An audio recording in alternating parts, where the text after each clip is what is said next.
ঘন কুয়াশার কারণে আলাদা সড়ক দুর্ঘটনায় নাটোর ও মুন্সিগঞ্জে এক নারী বুদ্ধি প্রতিবন্ধী সহ মোট ৩ জন নিহত এবং অন্তত ৯ জন আহত হয়েছেন। ভোরে নাটোরের সদর উপজেলার নাটোর বগুড়া মহাসড়কের ঢাল সড়ক এলাকায় এবং নাটোর রাজশাহী মহাসড়কের চাঁদপুর এলাকায় দুটি দুর্ঘটনা ঘটে। পুলিশ জানায়, বগুড়া থেকে ছেড়ে আসা ট্রাকের সাথে ঘন কুয়াশায় বিপরীত দিক থেকে আসা ট্রাকের সংঘর্ষ হলে একটি ট্রাক উল্টে যায়। এ সময় উভয় দিক থেকে ৩টি করে ৬টি ট্রাকের সংঘর্ষ হলে এক চালক সহ অন্তত ৬ জন আহত হয়। ফায়ার সার্ভিস তাদের উদ্ধার করে নাটোর সদর হাসপাতালে নিয়ে গেলে চিকিৎসক ড্রাম ট্রাকের চালক হুসাইনকে মৃত ঘোষণা করেন।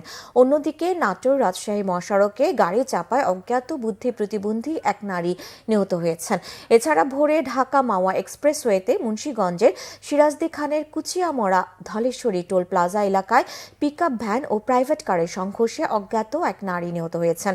গুরুতর আহত আরও ৩ জন। পুলিশ জানায়, ঘন কুয়াশার কারণে প্রথমে নিয়ন্ত্রণ হারায় প্রাইভেট কারটি, পরে গতি নিয়ন্ত্রণ করতে না পেরে পরপর 2টি পিকআপ ভ্যানের সাথে প্রাইভেট কারের সংঘর্ষ হলে ঘটনাস্থলেই নারী নিহত হন।